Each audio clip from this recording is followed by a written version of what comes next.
Alright, what's up guys? Very excited for this deck profile. We are doing Dark Magicians. This is right after Red Eyes Dragoon's release. This deck is sick now. Like, it's really fun to play. It has this card, which is Dark Magicians never really had a negate. It finally has a negate. This card helps you go second. It helps you go first. Like, this card is so good. It gives you a gigantic boss monsters. You have all your traps, your spells and traps to protect it. We're in Master Rule 5, meaning you could summon multiple fusion monsters without having to link. There's so much positivity going in the way of Dark Magician right now, but we're going to talk about it. Let's get to the deck profile. We are playing 3 copies of Dark Magician, the original Ultimate Wizard, 3 copies of Dark Magician. Very insane card in the deck. You want to summon them as many times as possible. You get to link them away and special summon them back. This is like the heart and soul of the deck. You always have to play 3. Definitely 3 copies of Dark Magician. We play 1 copy of Red Eyes Black Dragon. You need it for the Red Eyes fusion, because if you summon it off of Red Eyes fusion, you basically get to pop 2 cards and inflict damage, which is absolutely bananas. But on top of that, you need it because you can use Red Eyes fusion through Predaplant Verde Anaconda. And, you know, you get to summon basically a free Dragoon at the end of your combo. And that's good in other decks, but it is amazing in this deck because you can summon multiple Dragoons, which is really good. And Dragoon's negate effect is actually a soft once per turn, meaning that if you have 2 Dragoons on the field, you can negate with both of them individually. So it's really good for that. But definitely 1 copy of that. Next, we play 3 copies of Magician's Soul. Yes, I know it's expensive. Magician's Soul. You need the 3 copies. This is a consistency card. You absolutely have to see it. On top of being a consistency card, it is a free special summon. Like, this card is extremely positive. So, it has multiple effects. When you can activate this card basically in your hand, and when you activate it, you get to send a level 6 or higher spellcaster to the graveyard as cost. So even if they strike or negate this card, it's getting sent for cost. It doesn't matter. It still goes to the graveyard.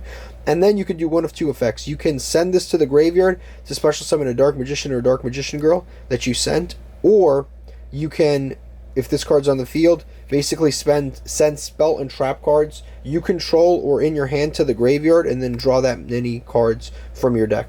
Which is just a really good effect because it increases the deck's consistency so much. You basically get free cards, and it doesn't use your normal summon, which is just really good for the deck, since I have introduced some new normal summons in this one. But yeah, this card is just it's such a consistency booster for the deck, and it can get a Dark Magician on board at any given time.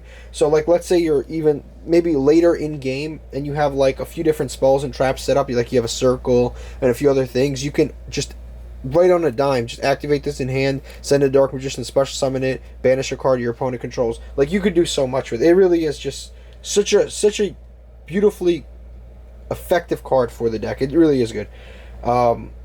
Next, we play 3 copies of the Magician's Rod. Magician's Rod, again, this is one of our 2 normal summons in the whole deck. Basically, on normal summon, it lets you special summon, it lets you search a card that has Dark Magician in its text. Which is really good. I mean, literally, you don't have a lot of normal summons, and so far this is the best normal summon in the archetype. Basically, it has a second effect, which is during your opponent's turn. If a spell trap card is activated, you can tribute a spellcaster on your side of the field, return this to the hand, which does come up, to be honest with you, because you start looping Dark Magicians back and forth, so it can actually help to get this back to your hand. So you can just normal summon in the following turn and then search. Next, we play 3 copies of Apprentice Illusion Magician. Again, this card is very good because it is a free summon. I mean, it's technically free summon. You need a discard to summon it, but it doesn't have to. It basically summons itself, which is very good.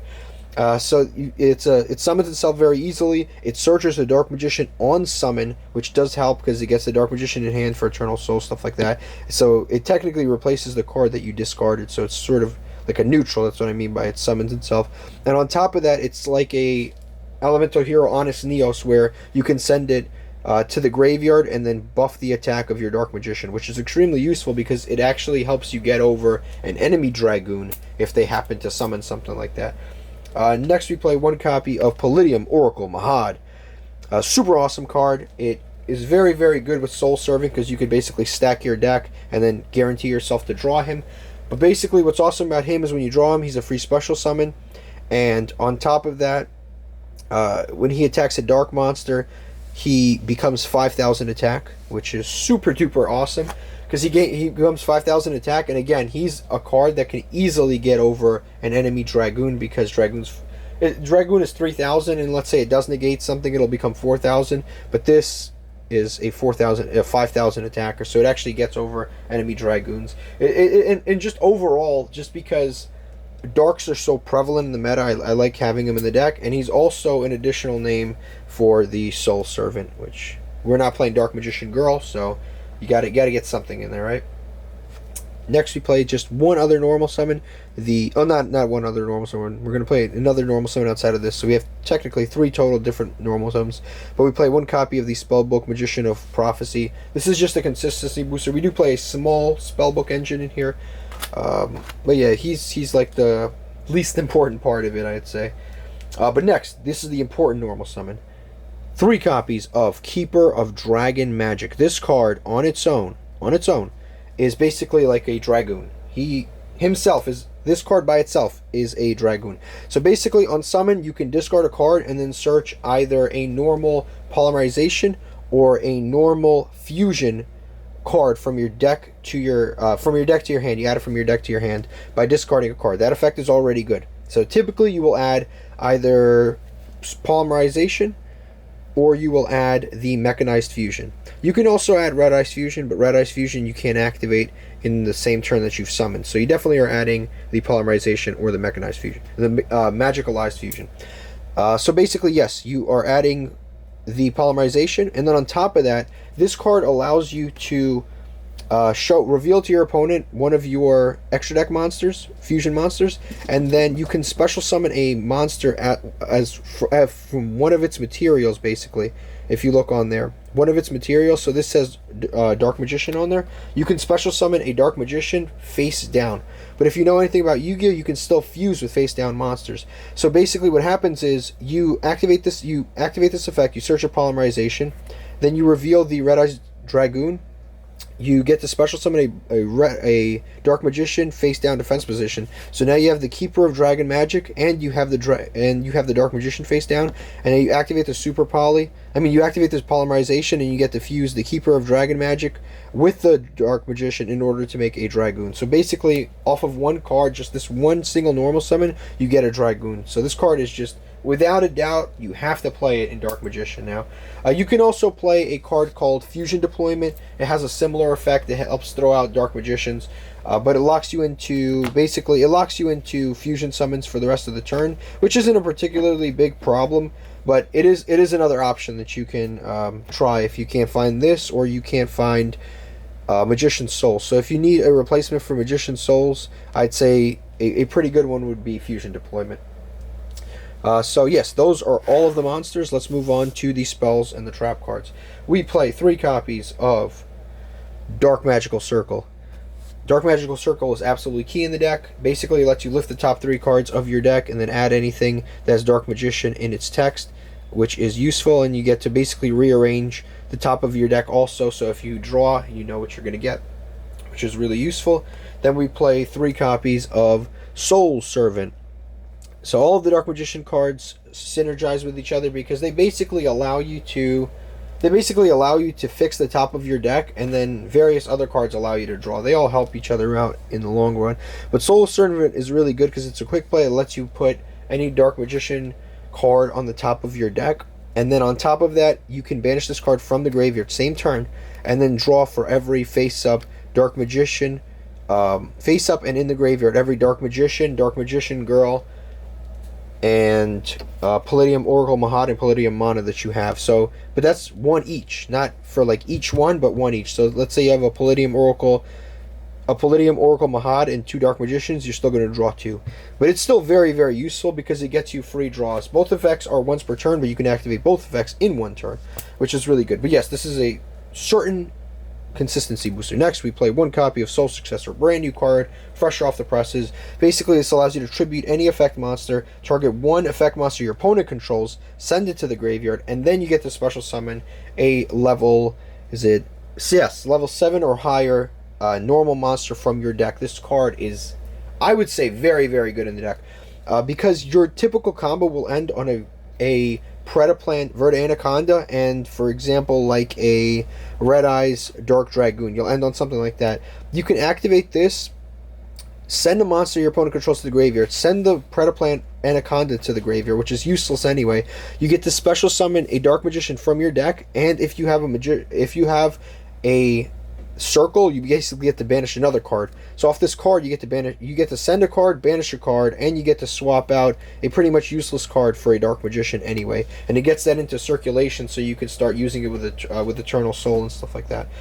But definitely, yes, very, very cool card to try out in the deck. Then we play 1 copy of Red Eyes Fusion for the Predaplant Anaconda play. We play 1 copy of Magicalized Fusion.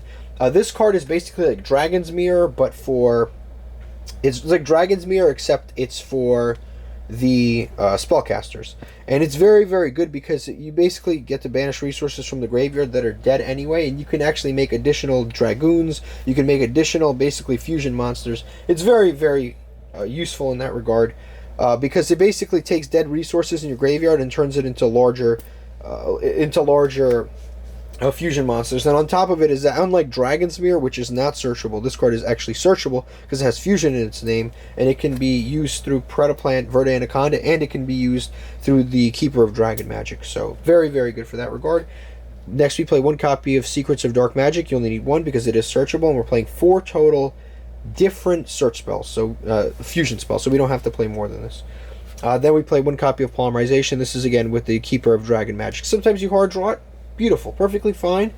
Nothing's wrong with that. You hard draw it, and you get to go into the Dark Magicians and a variety of other plays. Nothing wrong with hard drawing it.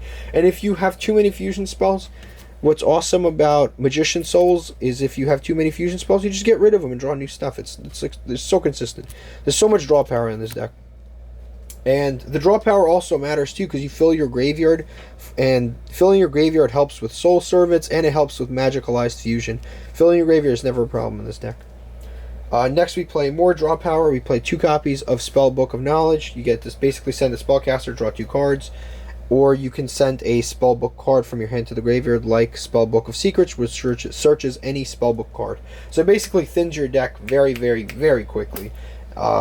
Basically, you draw either the Spellbook of Secrets, or you draw the Spellbook Magician of Prophecy that I showed you up above, and you go through basically 3 cards, and you got to draw 3. You get to draw 2 cards, and you go through 3 cards out of your deck. So it thins your deck essentially by 5 cards, and it just gets more and more consistent beyond there. Next, we play 1 copy of Secret Village of the Spellcasters. I know it's only 1. I'm like very on the fence about bumping it up to 2 and 3.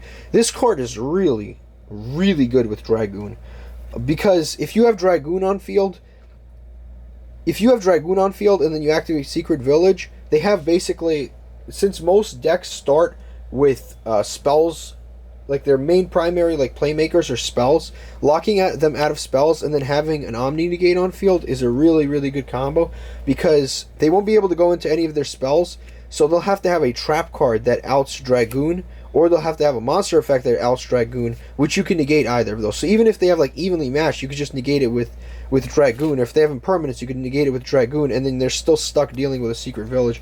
So I might end up bumping that to 3. I'm still very on the fence about it, but this card is really, really, really good. Yeah, definitely a consideration. Then we play 3 copies of Eternal Soul. 1 went missing. Eternal Soul is very important for the deck. It basically lets you bring back Dark Magicians over and over and over. The only downside is if it gets popped, it destroys all your monsters, which is frustrating, but that's whatever.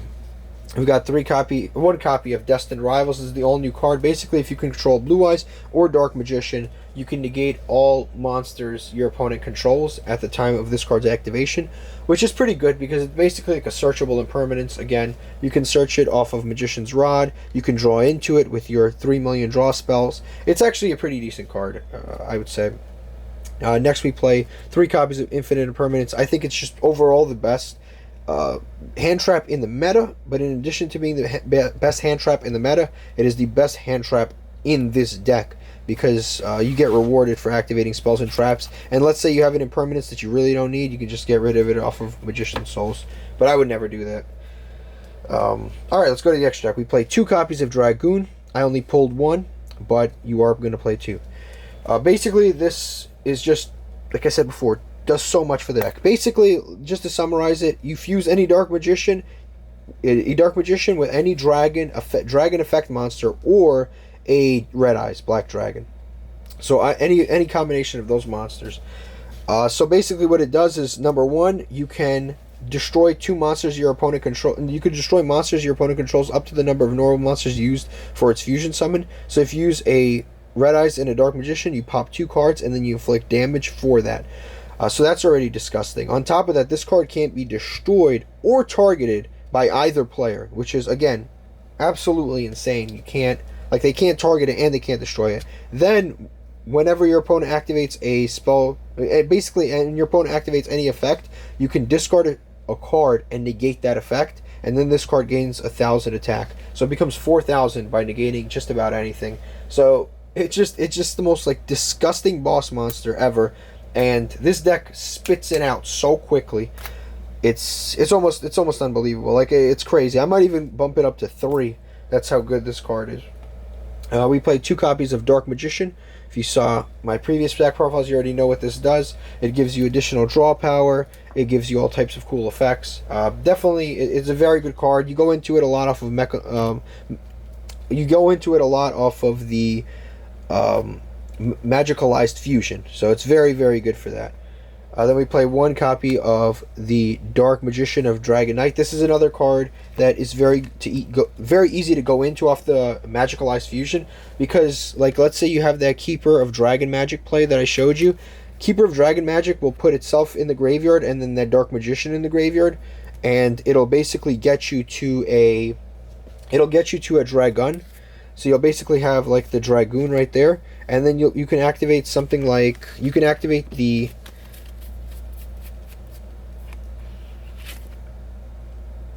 Magicalized Fusion, and then you can basically banish those same cards, which is just the Keeper of Dragon that you used and the Dark Magician that you used. You banish those 2, and then you go out of those 2 right into a Dark Magician, the Dragon Knight, and then that protects all your back row. And it's very difficult to get over, because then you have the Eternal Soul. This counts as the Dark Magician. It's unaffected by everything. Like, you really set yourself up for a ton of success by having those. But Magicalized Fusion is another one. You know, I would even consider maybe bumping up to 2 or 3.